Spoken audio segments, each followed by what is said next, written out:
Good morning, students. Today we'll discuss about the next method of the arithmetic mean. Okay, in our previous lecture, as we have discussed about the direct method to calculate the mean or arithmetic mean in different series. Okay, now we will be discussing, today we will be discussing about the shortcut method, the next method to calculate the arithmetic mean. Students, you need to keep remember one thing, whatever the method we are using to calculate the mean value or the average value will remain same irrespective of any of the method. मतलब कि चाहे हमने direct method use किया है, चाहे हमने shortcut method use किया है, चाहे हमने स्टेप डेविएशन मेथड यूज़ किया है, ठीक है, जो आंसर आएगा एक ही सीरीज का अगर हम शॉर्टकट से भी निकालेंगे, डायरेक्ट से भी निकालेंगे और स्टेप डेविएशन से भी कैलकुलेट करेंगे तो आंसर तीनों का सेम आएगा, ठीक है। तीनों मेथड से एवरेज या फिर अरिथमेटिक मीन सेम आता है, चाहे कोई भी मेथड आप यूज़ कर सकते हैं, ठीक है। सो पॉइंट इज कि डिफरेंट मेथड्स क्यों, ये डिफरेंट मेथड्स अपने कन्वीनियंस के लिए यूज़ करते हैं। बेसिकली डायरेक्ट मेथड जब सीरीज की वैल्यूज और you can say the values of variable are quite large और द वैल्यूज आर हाई, तो कैलकुलेशन काफ़ी डिफिकल्ट या टिपिकल हो जाती है, ठीक है। So to simplify the calculation, okay, उन कैलकुलेशन को सिंप्लीफाई करने के लिए हम क्या करते हैं, डिफरेंट मेथड्स यूज़ करते हैं। हम x की वैल्यूज या यू कैन से वेरिएबल की वैल्यूज को सिंप्लीफाई एट एवरी स्टेप और each step we try to simplify the values of variable. हम वेरिएबल या फिर x की वैल्यू को सिंप्लीफाई कर देते हैं, ठीक है, हर एक स्टेप पे। डायरेक्ट से जब शॉर्टकट पे जाते हैं तो सिंप्लीफाई करके वैल्यू हमारे पास आई, ठीक है। तो कब यूज़ करेंगे shortcut instead of direct, direct ना यूज़ करके हम शॉर्टकट कब यूज़ करना करेंगे जब हमारे पास x की वैल्यू या फिर वेरिएबल की वैल्यू काफ़ी ज़्यादा लार्ज है, तो कैलकुलेशन थोड़ी डिफिकल्ट हो जाएगी। तो हम क्या करते हैं, एक कॉमन वैल्यू को उसमें से निकाल देते हैं, ठीक है, मतलब सिंप्लीफिकेशन मेथड हम यूज़ करेंगे। जैसे मैथ्स में हम सिंप्लीफिकेशन टूल्स यूज़ करते हैं, ठीक है। तो यहाँ पे सिंप्लीफिकेशन टूल्स यूज़ करके वैल्यूज को, वेरिएबल की वैल्यू को हम सिंप्लीफाई करने की कोशिश करेंगे, ठीक है। तो we will calculate the arithmetic mean with the simplified values, okay. So here we have the shortcut method. In shortcut method हम डायरेक्ट मेथड के अलावा कुछ ऐसे एट्रीब्यूट्स यूज़ करेंगे, ठीक है, जिनसे वैल्यू सिंप्लीफाई हो जाएगी, ठीक है। कुछ ऐसे ऑपरेशन, मैथमेटिकल ऑपरेशन यूज़ करेंगे जिनसे वेरिएबल की वैल्यू या एक्स की वैल्यू सिंप्लीफाई हो जाएगी, ठीक है। तो लेट्स स्टार्ट। बेसिकली क्या है मेथड या फॉर्मूला, एक्स बार। हमें पता है कि हम अरिथमेटिक मीन को या एवरेज को एक्स बार से डिनोट करते हैं। तो x bar is equal to A plus, ठीक है। नाउ हमें पता है कि डिफरेंट टाइप्स ऑफ सीरीज हैं, one is individual and others are frequency distribution series, ठीक है। फ्रीक्वेंसी डिस्ट्रीब्यूशन सीरीज भी है हमारे पास जो कि इंडिविजुअल एंड कॉन्टिन्यूस सीरीज है, जिनमें हमें वेरिएबल के साथ कॉरेस्पॉन्डिंग फ्रीक्वेंसीज भी गिवन होती है, ठीक है। सो जब फ्रीक्वेंसी गिवन है तो हम फॉर्मूले में क्या यूज करते हैं, प्रोडक्ट यूज करते हैं एफ और एक्स का, ठीक है। तो यहाँ पे हमने क्या किया है, x नहीं यूज करेंगे हम, क्योंकि हमने क्या कहा, हम x की वैल्यूज को सिंप्लीफाई कर लेते हैं। डायरेक्ट मेथड में हम x की वैल्यू यूज करते थे तो fx ले लेते थे, f और x का प्रोडक्ट निकाल के fx का टोटल कर लेते थे, समेशन fx। यहाँ पे हम क्या करेंगे, x यूज नहीं करेंगे, ठीक है, we will not be using the value of x। हम यहाँ पे क्या करेंगे, we will be using the simplified values of x। Variable की या फिर x की सिंप्लीफाइड वैल्यूज हम यूज कर रहे हैं, ठीक है। उन सिंप्लीफाइड वैल्यूज को हम कहते हैं डी, डेविएशन, ठीक है। तो यहाँ पे हम x की बजाय इंस्टेड ऑफ x, जहाँ पे हम fx निकालते हैं product by multiplying the values of f and x, f और x की वैल्यू को मल्टीप्लाई करके जो प्रोडक्ट हम निकालते थे fx, अब उस fx की जगह हम x हटा देंगे, क्योंकि x को क्या चीज रिप्लेस कर लेगी, x की सिंप्लीफाइड फॉर्म, जिसको हम डिनोट करते हैं d से, that is deviation, okay, clear. So x को रिप्रेजेंट कर लेगी उसकी सिंप्लीफाइड फॉर्म। सिंप्लीफाइड फॉर्म का मतलब है हमने x की जितनी भी वैल्यूज हैं उनको सिंप्लीफाई कर लिया है किसी मैथमेटिकल ऑपरेशन की हेल्प से। चाहे वो दो मैथमेटिकल ऑपरेशन हम यूज करते हैं सिंप्लीफाई करने के लिए, वैल्यूज को कम करने के लिए, एक तो सब्ट्रैक्शन, दूसरा डिविजन, ठीक है।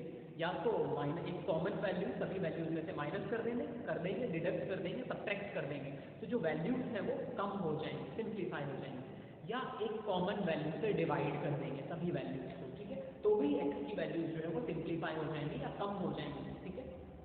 तो here we have the simplified form of x that is known as d, ठीक है। तो यहाँ पे हमारे पास x की एक सिंप्लीफाइड फॉर्म है जिसको हम d से रिप्रेजेंट करते हैं, ठीक है, क्लियर। तो x की जगह हम d यूज करेंगे तो क्या बन जाएगा वो fd, ठीक है। So the product of f and d we will be using instead of fx we will be using here fd, ठीक है। d is the simplified form of x, x की वैल्यूज को हमने सिंप्लीफाई कर लिया है और उन वैल्यूज का हमने नाम दिया d। जब क्वेश्चन सॉल्व करेंगे तब हम इजीली उसको समझ पाएंगे, ठीक है। तो जहाँ पे हम समेशन एफ एक्स यूज करते थे, sum total of the product of f and x, यहाँ पे हम समेशन एफ डी यूज करेंगे, sum total of the product of f and d, ठीक है। तो plus summation f d upon divide n से ही करेंगे, ठीक है, नंबर ऑफ आइटम से ही हम डिवाइड करते हैं, जिनको हम या तो समेशन एफ लिख सकते हैं या फिर एन लिख सकते हैं, ठीक है। तो डिवाइडेड बाय एन और समेशन एफ, बात एक ही है। इंडिविजुअल सीरीज में एन मिलेगा, ठीक है, क्योंकि हम इंडिविजुअल सीरीज में नंबर्स को काउंट, जो आइटम्स गिवन होते हैं उसको काउंट करके एन की वैल्यू फाइंड आउट करते हैं, and in discrete and continuous series the value n is calculated by aggregating the values of f. Frequencies का सम टोटल ही एन होता है। नंबर ऑफ आइटम्स क्या होती है डिस्क्रीट सीरीज और कॉन्टिन्यूअस सीरीज में, समेशन ऑफ एफ, फ्रीक्वेंसीज का total कर लो वही एन की वैल्यू हो जाएगी, ओके। तो हमारे पास ये फॉर्मूला है, ए को हम कहते हैं अज्यूम्ड मीन, ठीक है। सीरीज में किसी भी एक वैल्यू को हम मान लेते हैं एक एवरेज वैल्यू, ओके। सीरीज की किसी भी एक वैल्यू को हम मान लेते हैं एज एन एवरेज वैल्यू या एज अ मीन, ठीक है। अब कौन सी वैल्यू को हम मीन मानेंगे, बेसिकली एक फॉर्मूला होता है, हम कहते हैं मीन एक सेंट्रल वैल्यू होती है, ठीक है। तो ए को कैलकुलेट करने का फॉर्मूला होता है A is equal to average value होती है, ठीक है। तो A is equal to the lowest value of the series plus highest value of the series divided by 2। Series की जो लोवेस्ट वैल्यू है और जो हाईएस्ट वैल्यू है, ठीक है, उन दोनों के सम का एवरेज ए मान लिया जाता है, ठीक है। या फिर जनरली अगर हम ऐसे कैलकुलेट करके ना निकालें तो जनरली एक सेंट्रल वैल्यू, ठीक है, जो सेंट्रली लोकेटेड होती है, किसी भी सेंट्रल वैल्यू को हम मान लेंगे ए, या तो सेंट्रल वैल्यू के आसपास एक्सट्रीम वैल्यूज को नहीं मानेंगे, ठीक है। तो क्वेश्चन में हम देखेंगे, इसको डिस्कस करेंगे। तो हम ए कैलकुलेट करें, अज्यूम्ड है, ये मीन हमने अज्यूम किया है, तो अज्यूम्ड मीन तो कुछ भी हो सकता है, कोई भी सेंट्रल वैल्यू को हम मान सकते हैं, okay. So we have the question of the discrete series, हमें डिस्क्रीट सीरीज ही गिवन है क्वेश्चन में, ठीक है। तो डिस्क्रीट सीरीज में हमें एक्स भी गिवन होगा और एफ भी गिवन होगा, okay. So we are having the value of x as well as the corresponding frequency. X is 10, 20, 30, 40 and 50, ठीक है। Corresponding frequencies are also given, these are 4, 5, 3, 2 and 5, okay.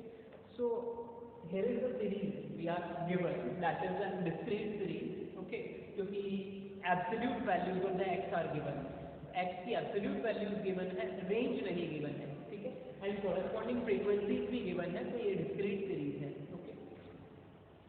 So according to formula we have to calculate x bar, so according to formula we will calculate or we will find out the value of a, summation f d and summation f। हमें ये तीन values find out करनी है। Summation f का total, f is given, the values of frequencies are given, ठीक है। तो इनको हम टोटल कर लेंगे, सम टोटल हमारे पास समेशन f की वैल्यू आ जाएगी, ठीक है। तो हम इसको टोटल करेंगे तो समेशन f आएगा हमारे पास 19, तो समेशन f की वैल्यू हमारे पास आ गई है 19। नेक्स्ट हमें चाहिए ए हमने कहा इट इज अज्यूम्ड मीन, ठीक है। हमने कहा कि या तो हम क्या करेंगे, फॉर्मूला पुट कर लेंगे, लोवेस्ट वैल्यू और हाईएस्ट वैल्यू, सीरीज की लोवेस्ट वैल्यू और हाईएस्ट वैल्यू के सम का एवरेज ए होता है। तो सीरीज की लोवेस्ट वैल्यू क्या है 10 और हाईएस्ट वैल्यू क्या है 50। इन दोनों को ऐड करेंगे तो हमारे पास आ गया 60। इसका एवरेज निकालेंगे 60 डिवाइडेड बाई 2। ओके, तो एक इस तरीके से निकाल सकते हैं lowest value plus highest value divided by 2। तो 60 अपॉन 2 इट विल बी 30। तो ए की वैल्यू क्या निकल गई हमारे पास 30। ठीक है, या तो हम इस फॉर्मूले के अकॉर्डिंग निकाल सकते हैं, या फिर जैसे कि वो अज्यूम्ड मीन है हम अज्यूम भी कर सकते हैं। In this series, the value which is centrally located either or the value which is near to the centrally located value, वो वैल्यू जो सेंट्रली लोकेटेड वैल्यू के बिल्कुल आसपास है या फिर एक सेंट्रल वैल्यू है सेंट्रली लोकेटेड वैल्यू, उसको हम मान लेंगे a।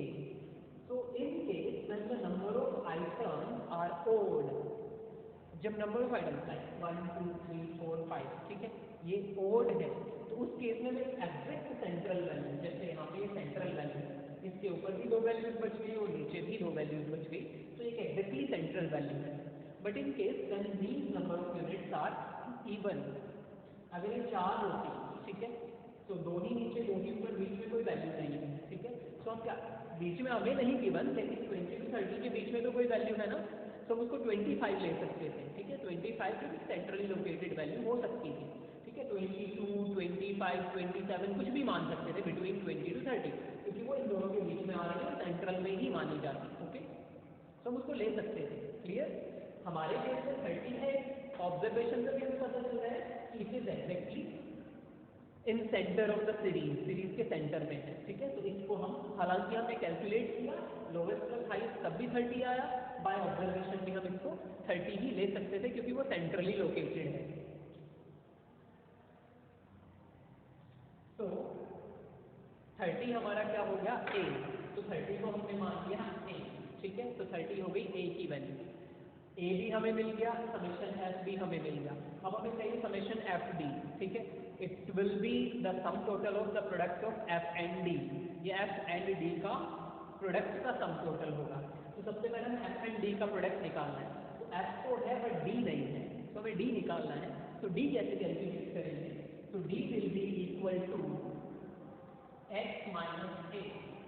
डी कैसे कैलकुलेट होगा, डी की वैल्यू निकलती है एक्स में से ए की वैल्यू निकाल दो, माइनस कर दो। ओके, तो d is equal to x minus a, that will be d, the values of D.